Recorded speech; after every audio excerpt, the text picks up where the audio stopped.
Welcome to Steel Nation Live. I am James Owen. I'm Sanders Tisdale. We got a lot to talk about tonight. Big win in Las Vegas for the Pittsburgh Steelers. A lot of news going around the NFL. A lot of news about the Pittsburgh Steelers. We'll talk about some planes and going home to Pittsburgh from Las Vegas. Didn't even work out too well. And we're going to talk about switching turf to grass, all right, or grass to turf. Benefits, we're going to talk about that when we come back on Steeler Nation Live.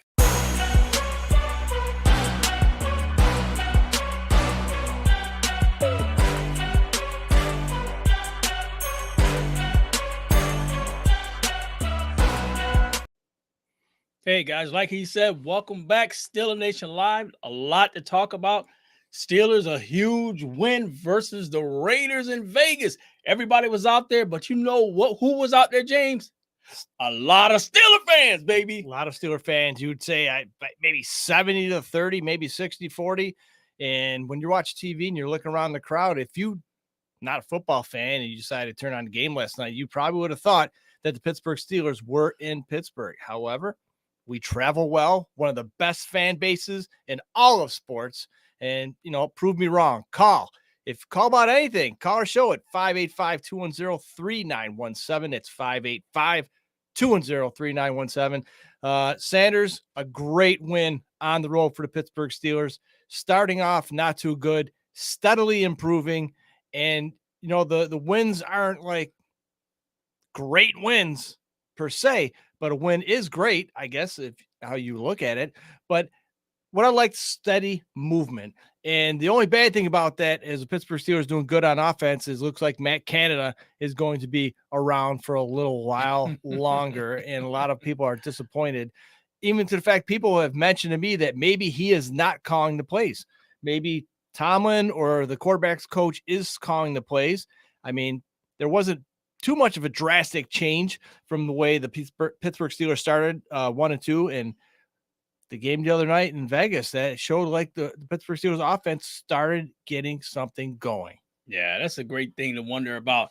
Is Tomlin making the calls? That's what a lot of people are wondering. I'm wondering that myself, James, because the fact is that it looks like Tomlin, he needs to relinquish a lot of this role, man. I mean, this is what you got Canada for. And if Canada is not going to be the guy, get him out of there. I know they're trying to up his ante because you don't want to destroy the moxie of a young guy like Kenny Pickett. And once we're talking about Kenny Pickett, let's get into Kenny Pickett, a young guy coming in. And is it the correct thing, James, to sit there and say, you know what? Let's move on from Canada. So now you got him getting a new offensive coordinator from college, getting a new offensive coordinator in the pro, had him in Canada, and now he's already on to another offensive coordinator. So that leaves to me a possibility of making things easier for Kenny Pickett to struggle. Yeah, it's, a lot of changes, and, we're trying to eliminate as many excuses as we can possibly think of right now. He's starting his first NFL full career from game one. He was in there preseason, a couple games, had a lot to show, a lot of offer in preseason. And you know what they say about preseason, it's kind of like kissing your sister, you know what I'm saying? But when you get to regular season, you expect that to carry over, and it just wasn't. And the difference was, we talked about in the show last week, was that the plays were different. I mean, Pick was even airing the ball out. And I mean, you see little flashes of that against the Raiders the other night. And I think that this is a concept that we have to keep on going, because we talked about offline, Sanders, during the game, and a lot of things that the offense was doing was working, and they kind of went backwards and try to, establish the Matt Canada offense. And I mean, we talk about it all the time. Folks, call in 585-210-3917. We want your input on this. Steeler fans, no Steeler fans, football fans, call in. I mean, we all watched the game. It was a primetime Sunday night game, and we all know that you watch it. So call in. We want to hear your views about that, your thoughts on Canada. Should he still go, even though it looks like the Steelers offense is starting to head in the right direction? But, like when we started out, there's no way but up, I guess. So, but still, we're progressing in the right direction. And a couple of things that stood out to me, Sanders, I don't know if you picked it up, but the offensive line was blocking differently. Now, instead of going from the one-on-one guy block and it wasn't working. And why? Because defenses were seeing how the offense was lined up, and we'd have linemen with nobody to block, and it was very confusing to them. So they were going to help the wrong person for blocking, and guys were just coming in, putting a lot of pressure.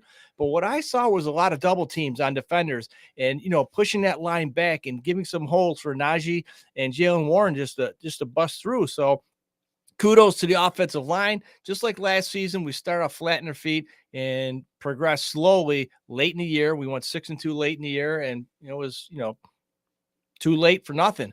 But anyways, I see an early progression with the offensive line, and that's going to help out immensely. Well, what I noticed as well in this game, like we said, the Steelers winning this game 23-18. I think the good thing to see what the Steelers were doing differently with Kenny Pickett, and maybe that had to go along with, and I already see on the board, they're talking about it already, saying fire Canada, fire Canada. I agree. Carl is out there. And I hear you. He said line stinks. Pickett had little time. I agree in a way. I do agree. Don't get it twisted. I agree with that. Kenny Pickett didn't have the correct time to sit there and just throw that ball, but the Steelers were finding different ways to use Kenny Pickett. And sometimes you have to play the team strength. One thing I did like what they do, they started doing a lot of rollouts. Yes, I agree. Which worked phenomenal. Kenny had the time, and he was able to throw on the run. But the thing about it is, like you said, you live and die by that as well. These guys have to learn to block. But the important thing about it was that started to open up different things. And James, during this game, we were texting back and forth. I kept telling him, use the tight ends. Use the tight ends. You use the tight ends. See what's going on with everybody else. I keep hearing people saying, you know what? The Steelers need to let Najee's a bust. This guy's a blah, blah, blah, blah. That's one thing I can say about the Pittsburgh Steelers fan base, including myself. We ready to bash. We ready to bash. And that goes along any fan base. We are so ready to bash. But if you look at it, like I said, you start game planning, which does go to Canada and Tomlin. But if you start game planning where you start using your tight ends, the linebackers are forced to drop back. And when they're forced to drop back, the linebackers, it starts to open up holes. It starts everybody clogging up like we said last show, everybody's clogging up the middle, trying to force Kenny Pickett to beat him. Now you're sitting there and you're saying, you know what? We got to resort back to a complete football game, James, to where the defense has to be ready for run. The defense has to be ready for pass. And once they seen that Kenny Pickett was liable with that long ball, when he threw that first part of the game, that opened up a lot of stuff. And with the rollouts, they weren't expecting that. They were expecting Kenny Pickett doing what he did the last couple games, but backing up and being a statue back there and getting torn. Excuse the term, but the hell up. Yeah. Just getting torn up, James. Well, let's reflect on the touchdown to Freiermuth, shall we? I wish we could pull up the video. We're having a little issue right there, the playback, but you know what? Things happen. But we'll walk you through it. So if you put all the things in perspective, what happened on that play? Number one, play action. Number two, Kenny rolled out. Number three, tight end released, wide open. Why was he wide open? Because this is not something that the Pittsburgh Steelers have been known for since Matt Canada's taken over the offense. He was wide open, got past the corner or the safety, whatever, touchdown. I mean, it's not going to happen every play. But if you look at Gronk, you look at what happened in the Patriots, how he was always wide open all the time. You look at Kelsey, it's the same thing, the same kind of play action, roll out, and nobody's able to cover the tight ends. And so also with Pickett aired it out to Austin, throw it. And what happened after that? Defenders were not too pressurable coming over in the offense and blitzing, expecting Pickett to make a big play, and we do those 5-yard curls for no reason. It's just once you open up that secondary, a lot can happen. And getting back to what I talk about, the new blocking schemes, I don't want to say new blocking schemes. They've been there forever. We're just new to us that we are now reutilizing those blocking schemes. And so you run a little, that opens everything up to play action. And then when you start throwing the ball down the field and people realizing that Kenny Pickett does have an arm, he really does, folks. We just haven't seen it too often. And we're not going to, I could be here all night talking about, the play calling and whatnot. And you can't compare it to Ben Roethlisberger because he got the plays from the sideline. If he didn't like what he saw, he changed it up. Or if the defense is switched up, that he had the brains and the intelligence, the football IQ to switch up the play with the personnel that's on the field at the time where you could probably do something better than the play called. And I don't think Kenny Pickett has that authority right now or the know-how to do it. But once that starts to happen, once Kenny Pickett starts calling his own plays, I'm telling you, folks, you can see a different quarterback. We drafted a number one for a reason because he has potential and he can do it. He just needs a little time. And right now we're sitting top of the AFC North, 2-1, kind of tied with the Ravens, but we do have the number one spot in the AFC North, and we continue to grow and just time to develop. Yeah, who'd ever thought that the Pittsburgh Steelers would have been right now, as the way we started this season and the way we went into game 2, that we'd be tied for first place, James. I mean, first place in the division. Is it a good first place? Nope. Am I happy about it? Nope. No. Do I think there's a lot of things to work on for the Pittsburgh Steelers? Yep. Yeah. But the thing about it is that everything starts to build, just like last season. At the end of last season, things started to build, and I can see this season now. They're starting, or it appears that they're starting to figure out different ways to use Kenny Pickett in that pocket, and that way, just like the end of last season, that gave that line a better chance to start. They started gelling with the line blocking later in the season that I noticed last year. So now all of a sudden, now you got things starting to open up. Kenny Pickett's hitting receivers, and things are going downfield. I do have some other issues besides Kenny Pickett on the team that we have to talk about. It goes all the way around. Sure. I think it was another great game. I'm going to talk about it with our rankings of what we give each one, but I think it was a great game by the receivers. And I think there were things that needed to be worked on in the secondary, which, they came up with big turnovers in the game, but a lot of that has to deal with pressure that was coming up front. And the Steelers have to be cognizant of that, James. The pressure has to continue. And once Cam Hayward gets back, I think you're going to see a lot of changes. Oh, for sure. And what happens is when the defense creates turnovers, that's very, very helpful to the offense. I mean, we lead the league in creating turnovers so far in the NFL. We had 3 more against the Raiders the other night, and it just continues.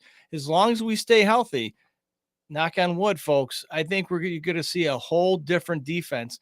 Like you said, when Cam comes back, I mean, one player doesn't make the team, but he also, helps the other players be better. And with the defense creating turnovers and offense not creating turnovers, there's a good propensity that you will win a game. And controlling the ball, the time of possession, that is very helpful as well.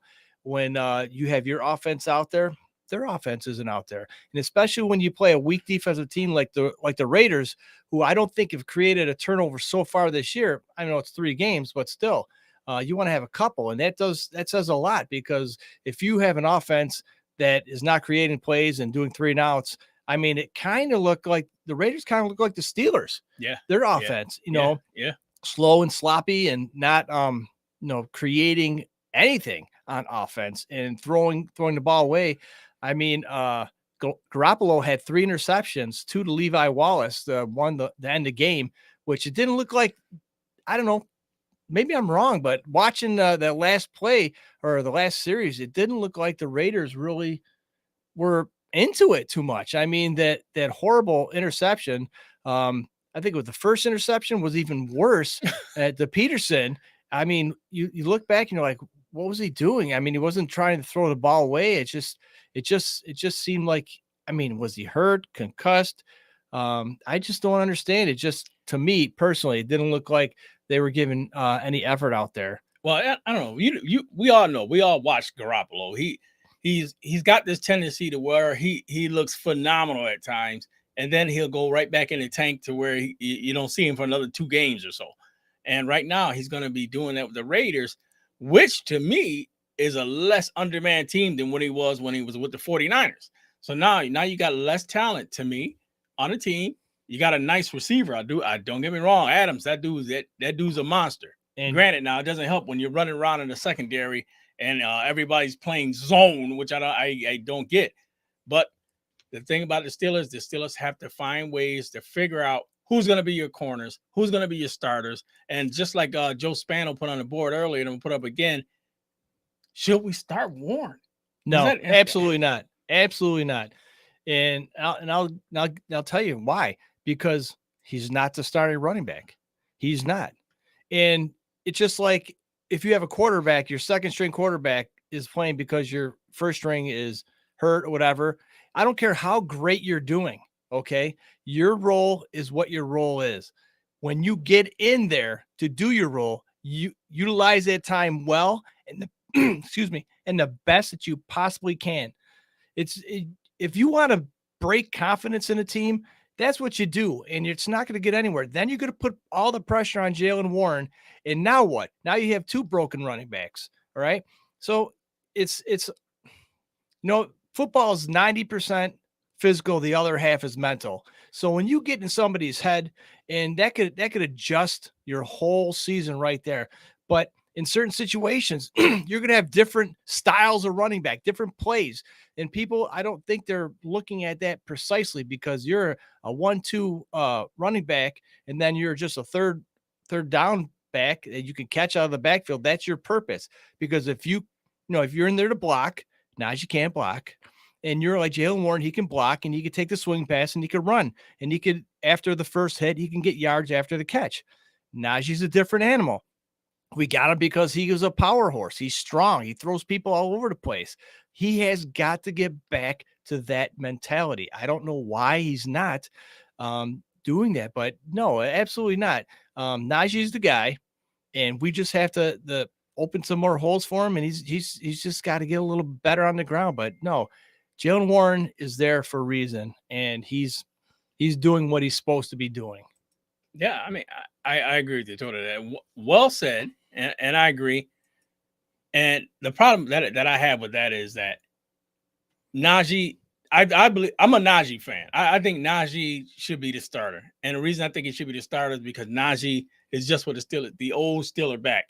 He's big, he's physical, he's don't get me wrong, he's dropped a couple passes here and there, but he's definitely I think he's a good receiver out of the backfield as well. Maybe not as shifty as Warren, but he's definitely a good receiving back out of the backfield. But we all know, like you said, not getting blocking. So you're running into steel walls on a guy who resorts to power runs, which means holes. And if you're not getting any holes there, half the time, you said it last show, and I've noticed it, and I'm pretty sure a lot of you guys out there noticed it.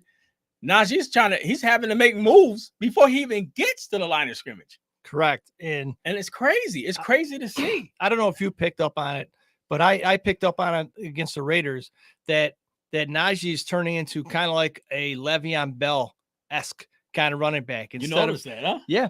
So instead of when he initially started running, he was just poof, poof, up the hole. If they didn't make one for me, I'm going to find one. But now it's getting that he's like hop skipping, getting to the line, and he's trying to create something that's not there, as opposed to when he first started and he was like running over people. So I think once we get back to that mentality, and Najee will be Najee again, and Jaylen Warren's going to be Jaylen Warren. And like you said, the shiftiness, I don't think Jaylen Warren's too shifty. I think he's the bruiser kind of back that says, okay, tackle me. I dare you. And if you can, good for you. And he's going to run through people, over people, not around them. And he's going to force you to tackle him. So let's go over some stats for the game. I mean, mediocre at best. The Pittsburgh Steelers total 333 yards. Raiders had 362 yards. So, hey, turnovers help. Penalties, Steelers only had 6 penalties. The Raiders 13 penalties for a Raiders-Steeler game. Unheard of. I can't remember the last time that they played and there's only 13 penalties. Turnovers, huge. You can't win the ball game if you give the other team the ball. Raiders did it 3 times, 3 interceptions. Garoppolo, and time of possession, Pittsburgh Steelers had the ball 18 minutes to their 17 minutes, almost, identical, whatever. And we talked about Pickett, mediocre night, 16 for 18 for 235 yards, 2 TDs. And like I said, Sanders, no interceptions, no fumbles. Garoppolo, not a bad night. I mean, not the worst, but not the best. 28-44, 324 yards, 2 TDs, but then you got the 3 interceptions.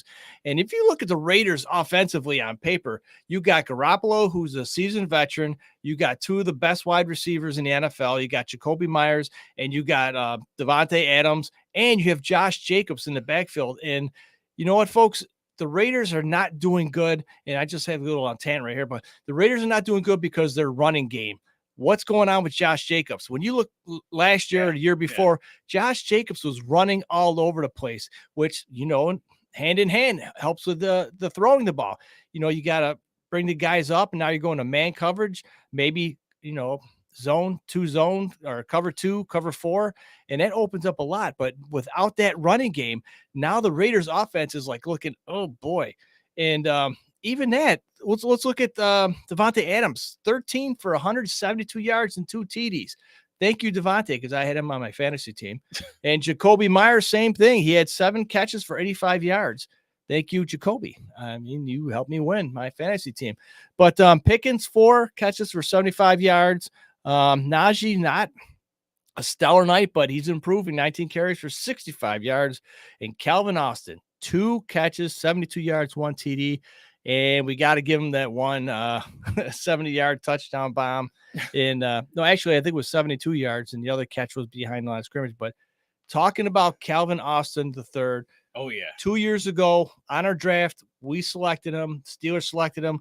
Unfortunately, last year he started training camp, got injured, was out the season. And we said, Sanders, this is the guy that's going to make and break the Pittsburgh Steelers, especially on special teams. When was the last time you seen a punt returner like this kid, other than Antonio Brown in his prime before he lost his mind? Yeah, and I agree. Like a lot of people might not agree, but like Tomlin did say, he said this team, if they play to their potential, this team can be something. I mean, this is a team that can be something. And I believe it because we do have the tools to be put in place. Now, you got to remember, Deontay Johnson, he's supposed to be our number 1 receiver. He's out.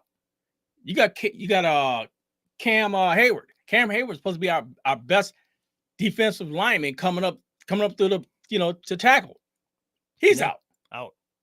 Then you also had the last game that we had Minka that went out a little bit after that hit on the Cleveland Browns running back, which, that was disgusting. But all those things, and the Steelers are still out there playing hard. And I believe, like Tomlin says, it'll get to that point to where things will start to gel and a lot of people will notice. And once you notice the things that's going on in Pittsburgh, you heard it here on Still Nation Live. I'm trying to tell you guys, things are going to turn. But it all hinges, James, again, on the maturation of Kenny Pickett. I mean, that's a huge part of it. And if Kenny Pickett can evolve, I believe the Steelers will get better. And they also had some other young players out there. Now you're starting to see these rookies. Now you're starting to see these young guys getting playing time. These young guys are getting playing time, thus taking the heat up some of the veterans, getting these young guys out there, and they're producing. Joey Porter Jr., he was out there. Not enough to me, but James, enough to make an impact, short stints in the game.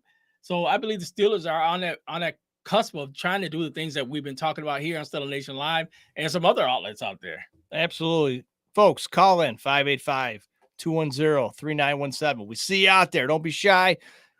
Get your name out there. Let us hear what you got to say, 585-210-3917. If you're shy, get on the message board. We'll try and read it. But at the end of the game, Pittsburgh Steelers had to fly home from Vegas. They can't run. They can't walk, crawl, drive. So they jump on the plane. And unfortunately, we had an incident where they had a emergency landing in Kansas City. We'll talk about that later. We have a phone call coming in. All right. Hold on, guys. We're going to grab this first call. San Fran, Steve? No, I think this is. Hey, is this Cowboy Ken, man? Oh my gosh, that's worse. I thought you blocked him.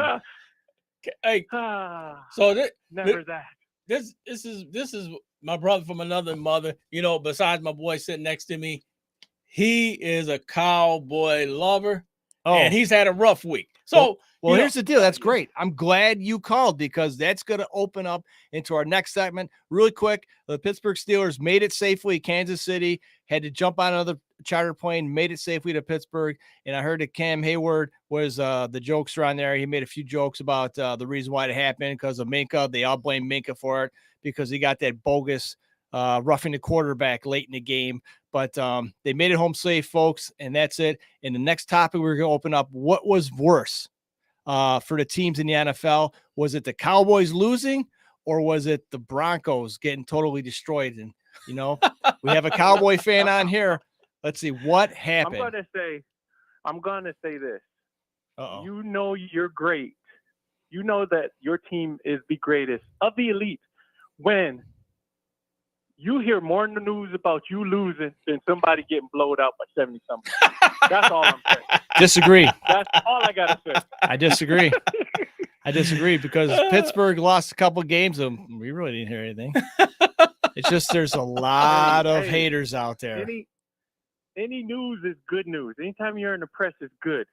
So if we overshadow Miami's spectacular win because we lost, hey, more power to us. And I'm telling you right now, if that didn't happen, every opening line, every joke, everything would have been all about the Cowboys. So you better thank them Broncos for getting smacked around because I'll tell you what. Take the heat off of them. ESPN, Fox Sports, all them other phony sports channels, you would have been hearing nothing about the Dallas Cowboys. And yeah, pal. Yeah. We're always in the news, but we're always in the news. Well, let me no ask you. What, let me ask you this now. News. Who do the Cowboys play sir. next week? What other scrub team? You know what? I have my schedule, but I don't have it on me right now. Okay, all right. The replacements. A little brain. Yeah, because I want to figure out if anybody can figure out. I don't know if you can take a quick look on your phone. So we got to figure out who the Cowboys play next week. If anybody on the board watching, I want to know who the Cowboys play next week. So that we can get a score from you. The Cowboys will play the Patriots. We play the Patriots. The Patriots. That's right. You get to play with Ezekiel again. Nah. Zeke. I'm not gonna talk too much about what we're gonna do because you know what, gentlemen, I knew we were gonna lose at the beginning of the game when I saw Dak and CeeDee Lamb just cheesing. Like this was like we're gonna go in here and whip their butt and got their butts handed to them. That's when you see them smiling like that going into a game, you can count it as a loss for us. Well, you can you blame them? They're top athletes. I mean, look at the records, look at the history, okay? And you guys are playing a third string quarterback that the Steelers didn't want anymore. Okay, you're playing it already. True. That is true. You're playing these guys, okay? Didn't even want them either. Listen, let them go. Listen, you got probably it's between you and the 49ers as the best defense in the NFL right now, okay? Walking into this game, and like I said, you walked into this game expecting a blowout, and you weren't prepared.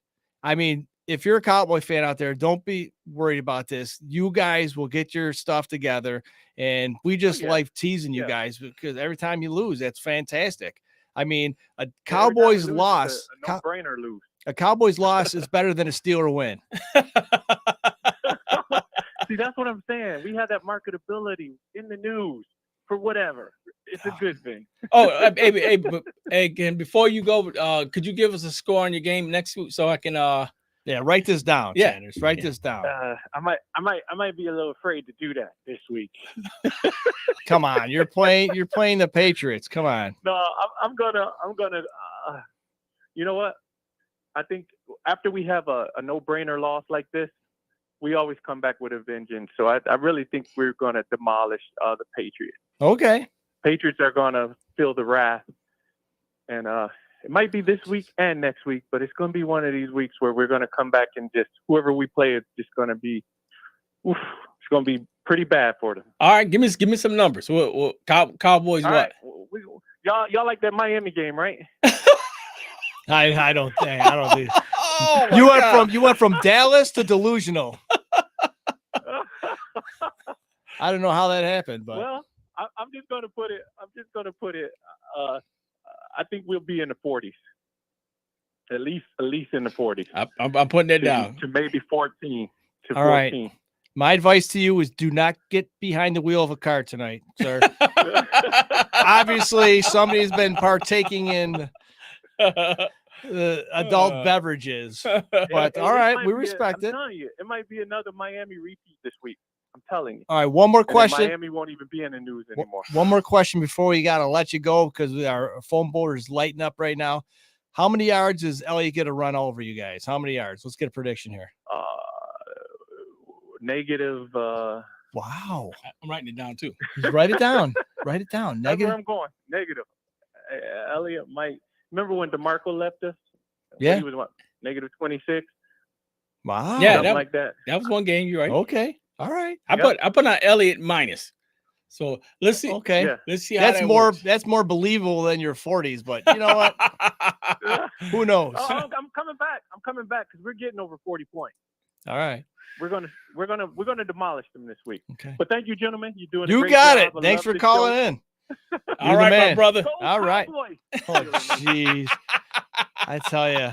I mean, we get them all. You know what, folks? If you're out there listening, if for some reason you're not a Steeler fan and you want to have some fun, call in 585-210-3917. That's what it's all about, baby. We don't want to talk football. We want to get your guys' feedback on the Steelers, more or less. But we love football here, and that's all about. Carl says the Patriots D is too good. The game will be a low-scoring game. We got another call coming in. Here we go. All right, welcome to Steeler Nation Live. Who we got on the line? What are you doing talking to the Cowboys fans before you talk to the 49ers fans? Well, San Fran Steve, folks, on the phone right now. If you're unfamiliar with San Fran Steve, they just let him out of the asylum, and he gets phone calls. He likes to call in the show and talk about his 49ers. We always appreciate it. And see, San Fran, if you're watching, I got the Bumblebee jersey on just for you. I told you last that's week. The ugliest jersey of all time. No, the ugliest jersey is the 49ers jersey. I'll probably wear it next week to show and prove that this is one of the best jerseys in the NFL. There you go, pal, right there. Nice. Hold on. I'm sorry to throw up. Hey, so let's really quick talk about your 49ers Giants game, okay? Cafferty. First of all, what was the score I predicted last week? I'm trying to remember what that score was. You did say 30. You picked 30. I believe 30. that. I think it's 34 30 to 10. Yeah. 30 to 34 to 10. Yeah. All Okay. right. The Swami's back. All right. Oh boy. Well, let me ask you this now, Steve. Like you guys did have a big.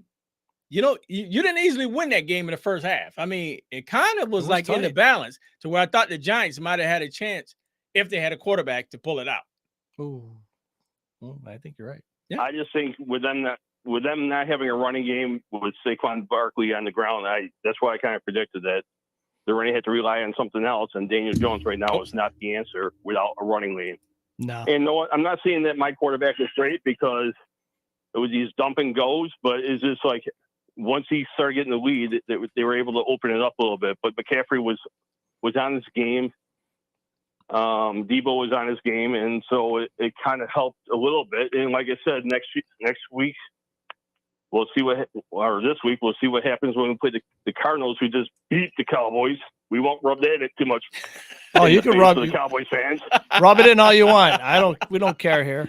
So it's either Debo or Ayuk. I mean, this is confusing to me. I mean, when both of them are playing, it's either feast or famine for one or the other. If they can get their stuff together, when you have the trio out there, McCaffrey, you got Ayuk, and you got Debo playing all at the same time, there's absolutely, I don't think, a defense that could stop them. And don't forget George Kittle too. I mean, on paper, there's no way a defense could stop this team. Well, Ayuk was injured last week, so he didn't play. So it's just like that. So, like I said, this is only Brock's third game back from having surgery. So he's getting back to the offense, or he's getting back his timing. And I just think the kid's going to get stronger and stronger. And it's just like, yeah, I just think statistically, he has a right. Statistically, he's doing good. I think it was 25 for 37 for 310 yards. He had a couple touchdowns, no interceptions. I mean, he's steadily improving. I mean, I'm not sold on him, but it's getting there. You know what I mean? I'm getting a piggy bank out and getting a change, and maybe I might buy into it. I'm not sure, but right now I just for some reason I just can't. I think at some point in the season something's going to happen. He's going to start going south, and then people are going to start talking. We need to get another quarterback. So that's just my opinion. Well, look at you can go back to when he started playing last year. He hasn't lost a game. Right. I think he's 8-0 or until 10-0 or something like that. Ridiculous. So and you know what? He'll learn after his first loss because he has a great coach in Shanahan who's a great offensive coordinator. Oh, absolutely. Who's a head coach. He will get this kid when he does fumble. He will get this kid back on track. And I think right now he's a 49ers future because look at what they did. Spending 3 first-round draft picks for a quarterback that's no longer with them. There's Trey Lance, who's with the Cowboys, and I don't know, maybe he could be the Cowboys' future, hopefully. Well, let me ask you this really quick, San Fran Steve. Now, he's been doing really good. He's undefeated since he started last year with the 49ers. He has an outstanding cast around him, one of the best coaches in the NFL. With that being said, you put Purdy in a Jets uniform, do you get the same style of play? Oh, for sure. I don't know the same style of play, but look, the Jets have playmakers. They have a running back. They have a wide receiver. The only thing I don't think they have is a tight end. It's just like, but if you put him in right a Jets now, jersey, Wilson is. I think he'll do better than Wilson right now, to be honest with you. I think you do better than Wilson right now. I agree with him. I think Rodgers on one leg. I agree with him. Well, I won't say anything about me going back and playing because I'm about to get the throwing arm fixed for baseball season next year. Might have surgery next week, but that's a whole different story. Didn't you play football with Al Bundy at Polk High? Yes, he was 33. I was 34. There you go. See? Hey, San Fran Steve, give us a score on your game. I want to say 33-13. 33-13. All right, give us a Steelers score. Steelers at Houston Texans, 1:00 game. Houston's what? Is 2-1 right now, or Houston's 1-2. 1-2 at the I think they're second place. I think the Colts are 2-1, and everybody else in the AFC South is 1-2 except for the Colts. So I think, and they're playing in Houston. In Houston. So what? The spread's probably 5. I think you guys. I didn't even look at the spread. I think you guys cover whatever the spread is. I still think you guys have some issues with your quarterback. Absolutely, for sure, no doubt. Right now, I would say he's not a starting quarterback. I think he gets lucky. He had 200 and something yards last week, and most of it came out on a 71-yard touchdown. Yeah, he had 235 yards, I believe, and 2 touchdowns. No interceptions, though, which is good. Oh, that's an improvement. But the one when he threw over the middle was a lucky touchdown. What it was 70? Whoa. He said all right, okay. I don't know about luck, but I think when you run the routes and you throw the ball downfield, you have a good chance of scoring a touchdown. But I still think you guys are still not going with what's happening with old Steeler football. You're still not running the ball. I agree. You got to set up the run. You got to set up the run to get the passes. The play action pass is what you guys were known for. Big Ben loved the play action pass, and it's just like, but you are going away from it because you're trying to put everything on this poor kid, second year player. Agree. And you guys are going away from what the tradition of the Steelers are. Your defense will hold people to certain scores, but your offense isn't scoring. And I'll say it again. I think Canada has to go. And you know what? If it's not going to be Tomlinson who fires them, it needs to be your owner. Absolutely, for sure. For sure, I agree with you. So I watch your games just so I can give you guys crap on every Tuesday night at 6:00. But Oh man. But with that being said, I understand old school football, and you guys aren't playing it. You guys aren't playing your way of playing. You know, it's like the 49ers always said. They always had great receivers, and they always had a good running back, and so it was able to set up the play actions for Montana to Rice or Steve Young to Rice. They had dual 1,000-yard rushers back in the 80s when you had Craig and I'm drawing a blank now, but it's just like you got to go back to what your team is known for. You're a blue collar city. You ran the ball. Then you throw some passes. Then you ran the ball. Play action. Boom. You get your scores.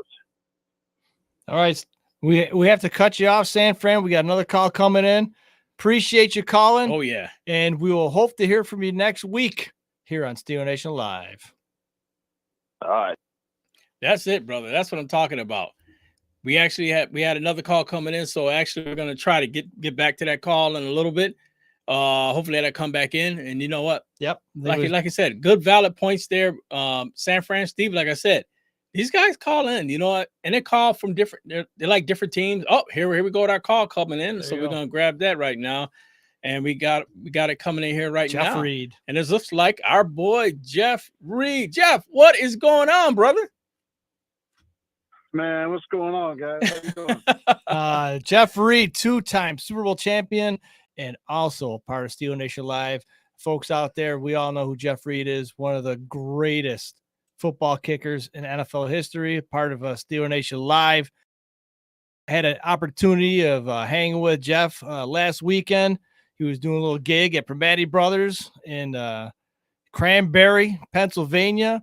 Family was there. I got to meet his sister. What a wonderful woman she is. And Jeff, thank you for taking time out of your schedule today. I know we talked back and forth. You're a busy man. So let us, fill us in with your thoughts about the Raider game. Well, first of all, for a shameless plug, the bar here in Charlotte, Carolina Steel Sports Bar, is obviously Steelers in all sports Carolina, with a focus on the Tar Heels because of what but man, it was slam packed. You'd have thought you were in Pittsburgh. So it was a good time, put it like that. Well, my first impression was I thought they were going to win no matter what. I didn't know how it would go down. I didn't know who would be the star, who would make the big plays. I knew the defense would always show up. They usually do, as long as they're healthy. And but it just seems like, and NFL does this in general, so I can't just blame the Steelers, but it's like you just want to keep the other team in the game. You want to give them a chance. And this was a perfect example of that. I mean, it was 23-7. That game should have been over. Yep. I mean, it shouldn't even have been.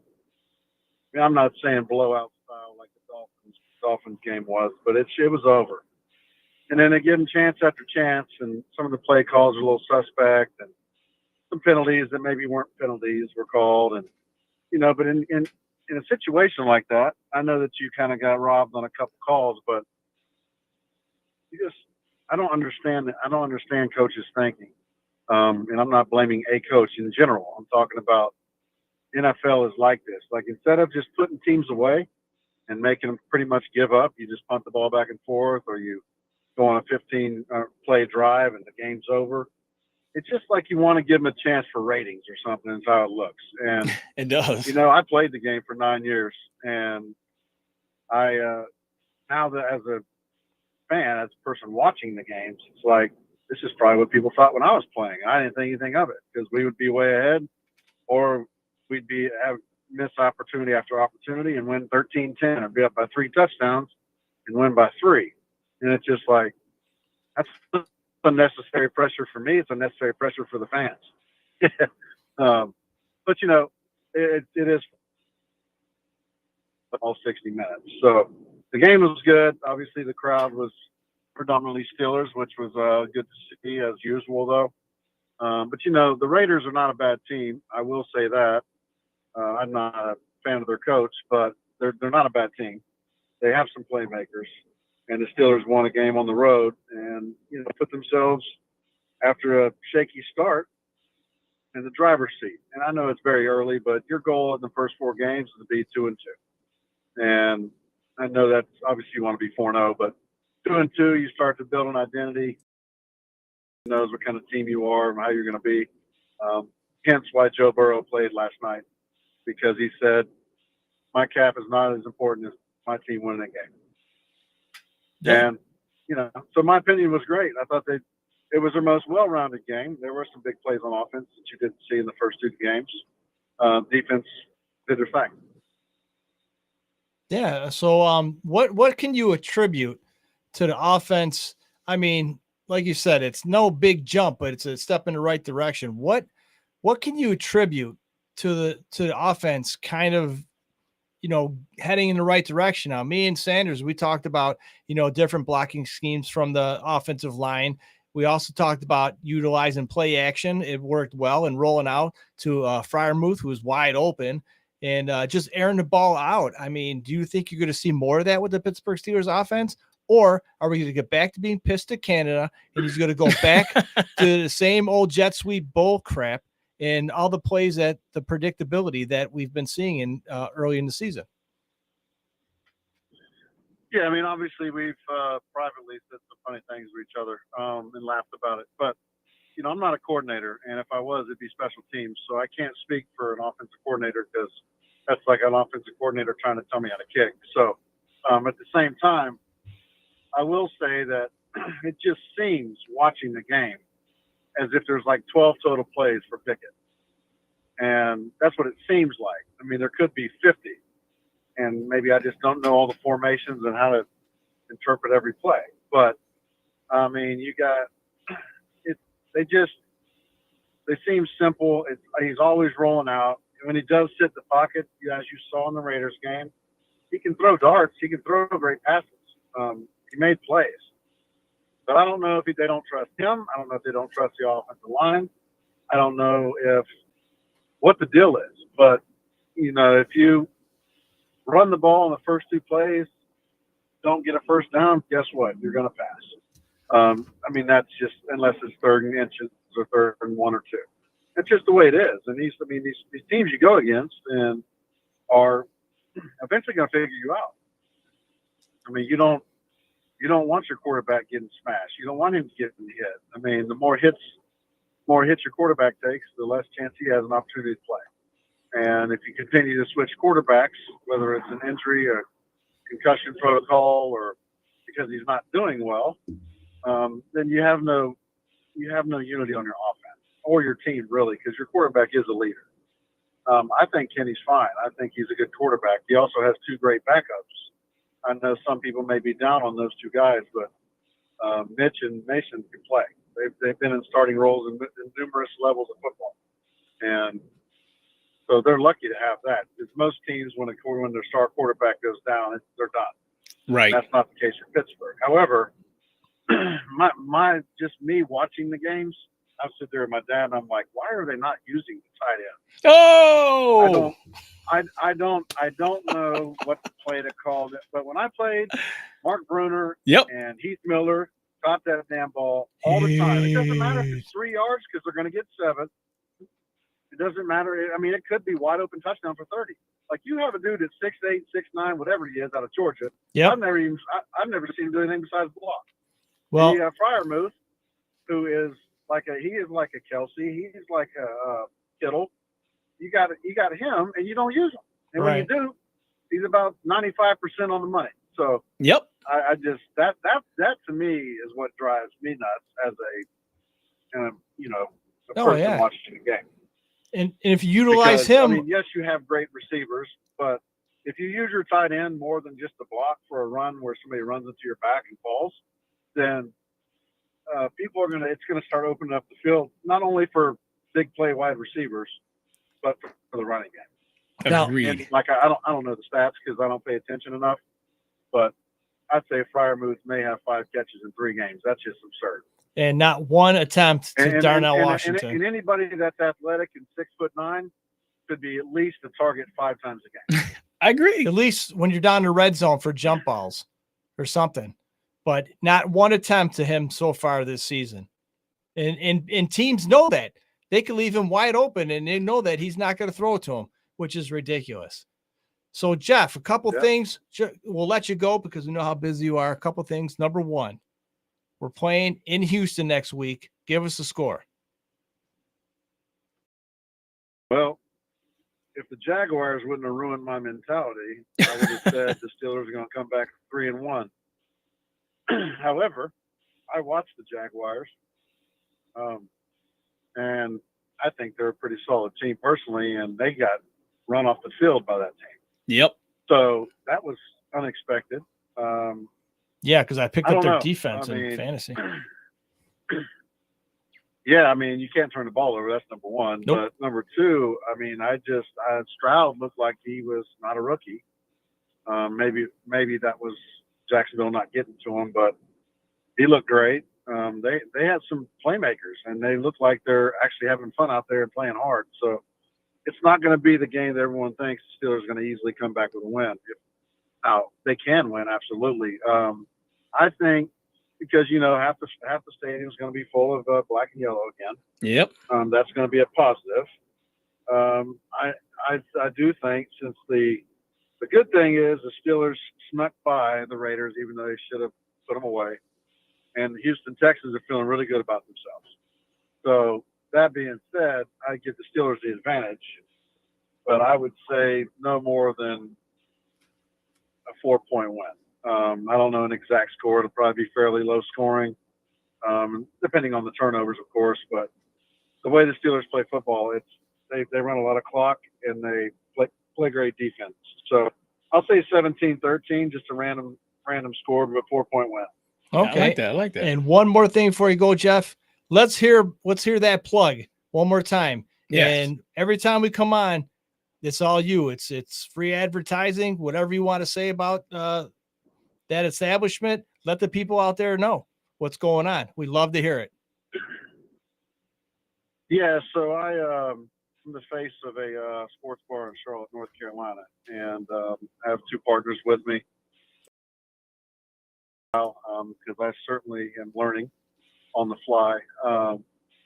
It's CarolinaSteelSportsBar.com. That is the website. We are located in Ballantyne, which is a very nice area of Charlotte, North Carolina. We have a Pittsburgh menu. We have normal menu. We have Pittsburgh menu, including, we don't call it Permanis, but that's a shout out to Permanis for, free advertising for them. We have the Pittsburgh Original Sandwich, which is similar to Permanis. We have the Jeffrey Cheesesteak, which is similar to Pepe's cheesesteak. Yes. We have pepperoni rolls. We have square pizzas. We have fried bologna sandwiches. We have pierogies. That's just our Pittsburgh menu. Of course, we have the Pittsburgh salad where you have steak and fries on a salad with hard-boiled eggs and all that fun stuff. So, that's just a few things. It's all fresh food. We changed the whole menu. We took over about 10 months ago.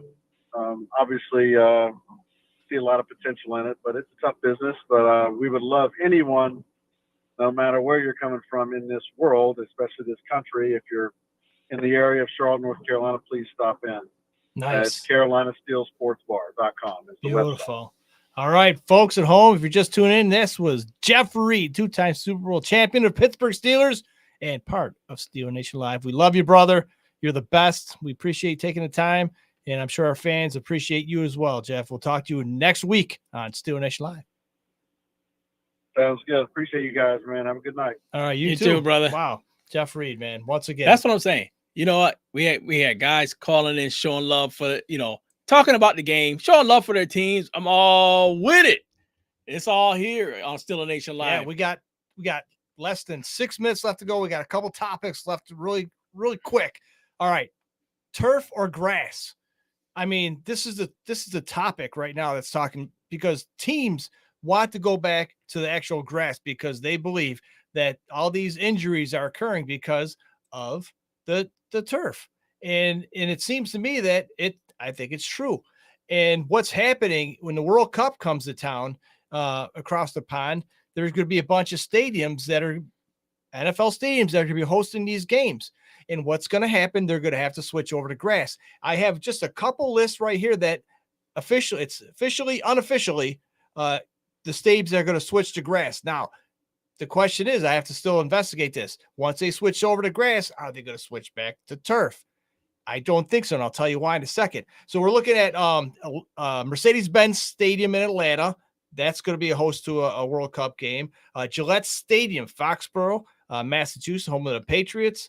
Energy Stadium, Houston. That's where Pittsburgh's going next Sunday. And MetLife Stadium, New York, New Jersey.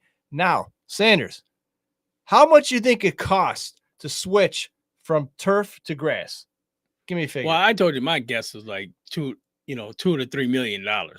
Right. And you also know what the real answer is. Folks, it's over $11 million to switch, take the turf out and put some grass down. I That's guess it's crazy. almost $1 million just to irrigate and get, just to demolish the turf and put the real grass in. So I think if these stadiums switch to grass, I don't think you're going to come up with another $11 million to switch it back. Folks, you're what do you think? Let us know. That's 585-210-3917. Really quick before we cancel the show, and let us know your feedback. I think it should be all grass, just like back in the day. But you know what? With all these concerts and all this other mumbo jumbo going on in these football stadiums, I don't think the owners want to put that much money into care and keep of these grass fields. And while we're running down a time, game ball for the game, Sanders. Who do you give the game ball for against the Raiders? Ooh, good question. Good question. Game ball for the Steelers, I believe should go to it would have to go to Kenny Pickett. And the only reason I say Pickett because he was 16 of 18. It's not gaudy numbers, but it was enough to keep us in the game. There are other people out there saying Watt, which I could possibly agree with that. That's a gimme. I mean, but you know what? There's a lot more guys on the team. So you're saying Pickett? Pickett. Here, I'm going to switch up on you. When you talked about this off the line, I'm going to give the game ball to special teams. I'm going to give it to special. And I'll tell you why. Interesting. And I'll tell you why. If you look at our kicker Boswell, I was a kicker in high school, and Jeff Reed, one of the greatest guys, one of the best friends that anybody could possibly have in this world, kicker. So my love and bias for kickers it's going to be there. But if you don't kick good, it's not going to be there. When you have somebody kicking perfect beyond 50 yards in a setting like that, you got to give it to the kicker. Also, Calvin Austin III with the return game, exciting, fast. Every time he gets the ball, there's potential for him running it back. We didn't have that. We haven't experienced that, like I said, in a long time with AB in his prime. And I think the actual game ball is going to go to Presley Harvin, the punter.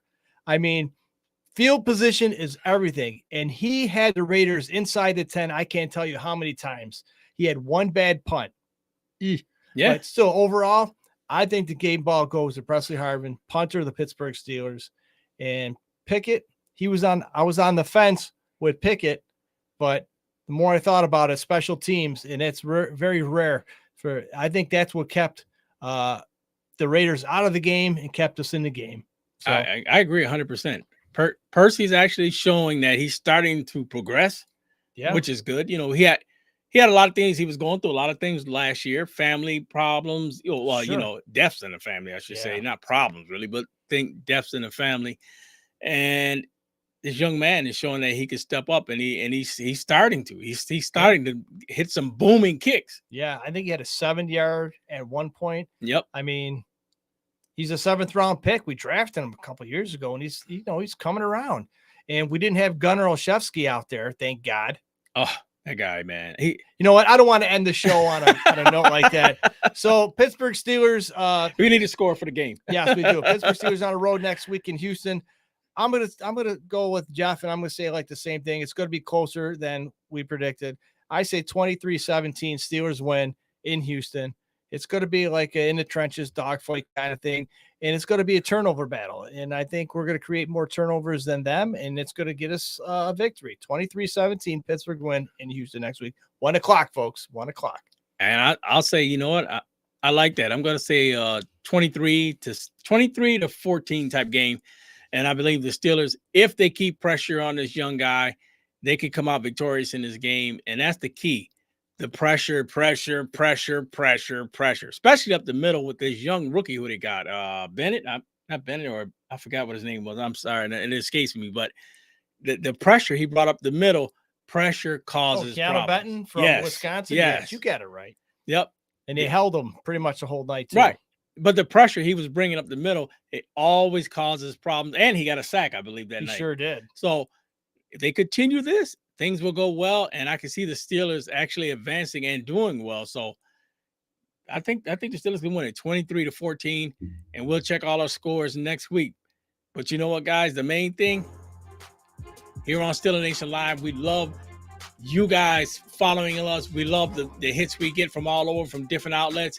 And most of all, we love being here talking with you guys and bringing on a special Jeff Reed coming out tonight. We want to thank all the guests that called in as well. San Fran Steve, Cowboy Kenny. Oh, minus for Elliott. Oh, whatever. There are a lot of things that's going to be happening. But so till we see you next week on Tuesdays from Sanders Tisdale. And I'm James Owen. Back at you.